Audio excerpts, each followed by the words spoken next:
This GiveIt Forms video is for Donorfy. Please be aware this demo may include features outside of your band.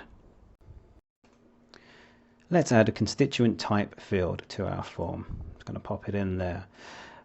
This is going to ask for a visible label, which will render on the front end to the user. A visible sub-label also, which is optional. I will omit that for this example. There is one caveat to this, and one differentiation between this field's behavior of visible label and the other fields we've covered so far in this playlist, is that the default setting, the default state of this field is that it's hidden. So the label you give it here is really only going to be useful to the admin looking at this field to identify which field this is in this editor.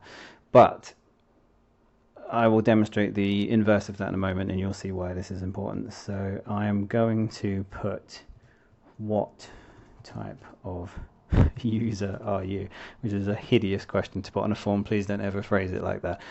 What type of user are you?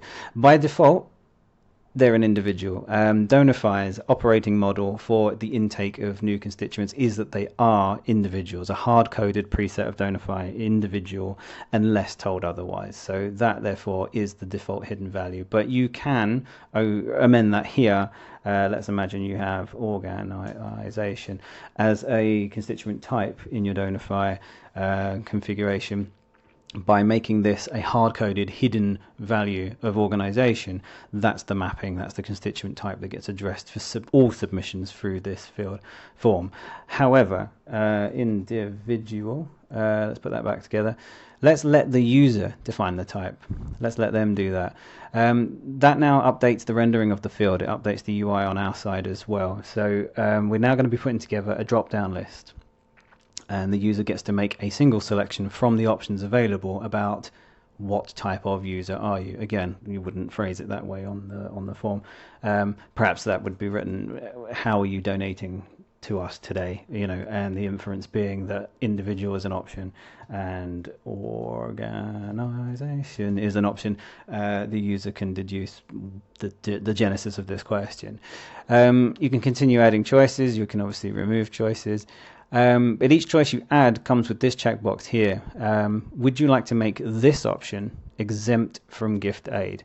You can do that because obviously in organization constituent type, you wouldn't want, if this were to become a donation form, you wouldn't want the organizations appearing through it to be able to attribute gift aid to their donations, because that's a legal quandary. So yes, per option in this field, you can exempt from gift aid if gift aid became a factor of this form. It's an always required field, so if it is present in your form, the user must engage with it. So let's take a look at what that looks like to our end user. I'll save my changes. I'll preview my form. And here we are. What type of user are you? Or the next best appropriate phrasing of that question. I'm an individual, I'm an organization. Nothing about the rest of the render changes based on that. It's just that the mapping now to Donorfy for that type would change. That said, were there a gift aid field further down in this form, to select organization now would blot it out. It makes it disabled. You're not able to engage with the field, the gift aid field, when it's presented there, owing to the choice made in that checkbox right there.